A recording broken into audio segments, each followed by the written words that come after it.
Hey guys, welcome to the video. This week we are talking about open houses. Of course, my phone goes off the second we start this thing.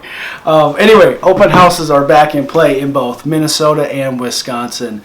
What does that mean for you? So I'm going to go through looking at it as a buyer and as a seller. So a couple tips here. It's my opinion, so take it for what it's worth, but here you go. Number one, as a buyer, do not sign in using the pen and the paper that is sitting in the open house.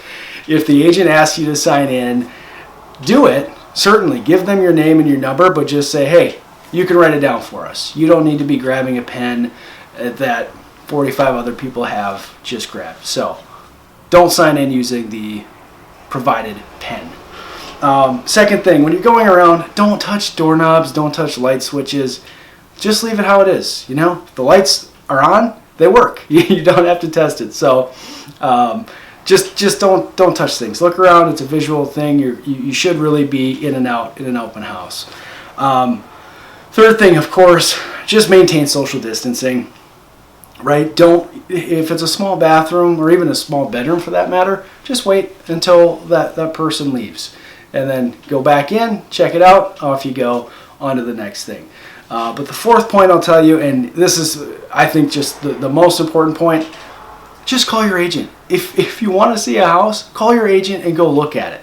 At this point, there's just no reason to be joining an open house. I would strongly encourage you, just call your agent. They can get you in, do a private tour, much safer that way, and honestly safer for the home seller as well. All right, on the flip side, sellers. If you choose to do an open house, first of all, if you live in the house, I would suggest you do not do an open, especially if you have a family. But my opinion, actually, that's not just my opinion. That's just a good thought. If you don't live in the house, let's say it's you've moved out already, or it's a vacant investment property.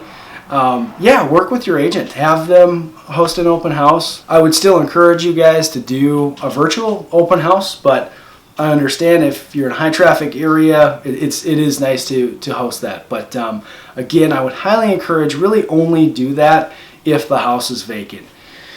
If you live in the home and you find it absolutely necessary, where you feel like you have to have an open house, just make sure that you're really clear with your agent or the agent who hosts the open house on protocol.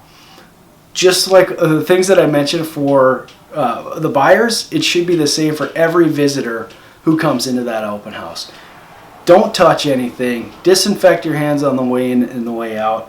Don't use the pen. I'll write your name down to get your checked in.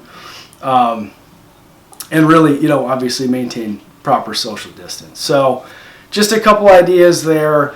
And we're all trying to figure this thing out. I don't think an open house is necessarily the place to really test social boundaries right now. So I would err on the side of not attending and not having those. But if you find yourself in a position where you need to, there's just a couple ideas. So I will catch you in the next video. Thanks for watching.